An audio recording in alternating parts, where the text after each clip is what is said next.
السلام عليكم ورحمة الله وبركاته. أهلا بكم في قناة دروس مهمة مع فتوح. النهاردة هنتعلم الحروف الإنجليزية وطريقة نطقها الصحيحة للمبتدئين. في الفيديو دوت هنتعلم مع بعض الحروف الإنجليزية كاملة من A to Z، طريقة نطق كل حرف بشكل صحيح وسهل. الفيديو مناسب للمبتدئين تماما اللي عايزين يبدأوا تعلم اللغة الإنجليزية من الصفر. في الحلقة دي هنتعلم نطق كل حرف بطريقة صحيحة، أمثلة على كل كلمات تبدأ بكل حرف، الفرق بين الحروف الكبيرة والصغيرة، نصائح لتثبيت الحروف في الذاكرة بسرعة. الفيديو ده إن شاء الله هيكون جزء من تعلم الإنجليزية خطوة بخطوة بسهولة من قناة فتوح. فيلا بينا نبدأ.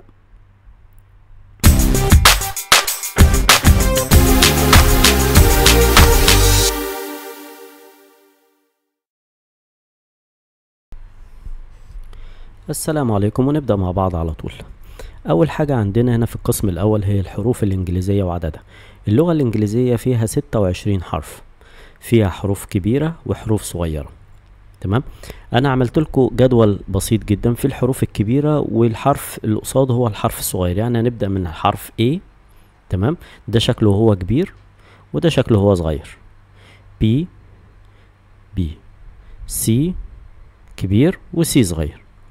D E F J H I J K L M N O P Q R S T U V W X Y Z. تمام، هنخش على القسم الثاني هو نطق الحرف. تمام، انا عملت برضو جدول هنا بسيط جدا، كل حرف قدامه مكتوب بالعربي. يعني ده مثلا حرف ال A، حرف ال B، C D E F G H I J K L M N O B Q R S T U V W X Y Z. وفي بريطانيا بيقولوا عليها Z، وفي في الولايات المتحدة بيقولوا عليها Z.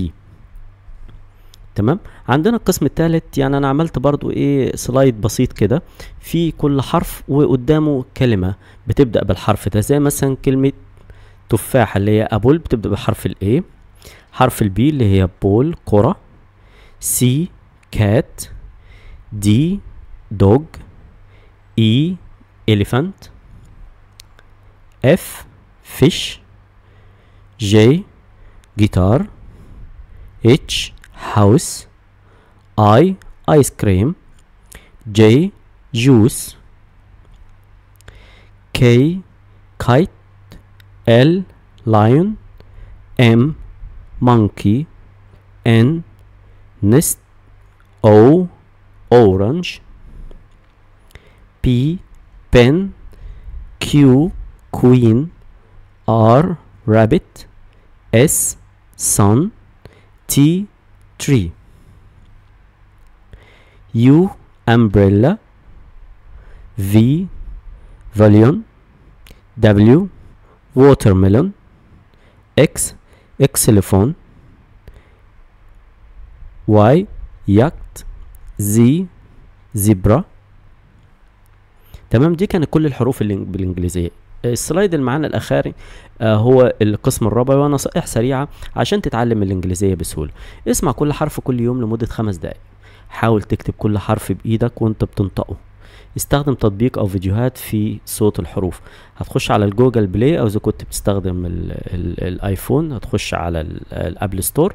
تمام، هتلاقي فيه تطبيقات كتيرة جدا ممكن تتعلم بيها اللغة الانجليزية. اهم حاجة في الموضوع ان انت لازم تسمع الحرف كويس كل يوم. ادي لنفسك 5 دقايق في اليوم، 10 دقايق بالكتير. تمام، حاول تكتب الحرف بايدك وانت بتنطقه لحد ما تتعلم وتحفظ كل الحروف. تمام، وبكده نكون عرفنا الحروف الانجليزية، طريقة نطقها وطريقة نطقها الصحيحة. تمام. اللي زي ما قلت لكم في اول الفيديو، ان الفيديو دوت هيكون جزء من سلسله ان احنا ازاي نتعلم فيه الانجليزيه او اساسيات الانجليزي. زي ما عودتكم في الفيديوهات بتاعتي، انا بدي لك الاساسيات وانت تبدا.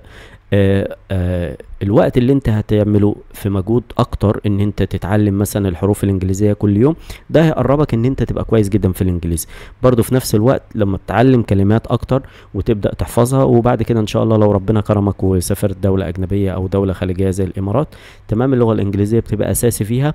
مع المعامله ومع الممارسه هبص تلاقي نفسك بقيت كويس ان شاء الله. واشوفكم في فيديو جديد ان شاء الله الحلقه الجايه. السلام عليكم.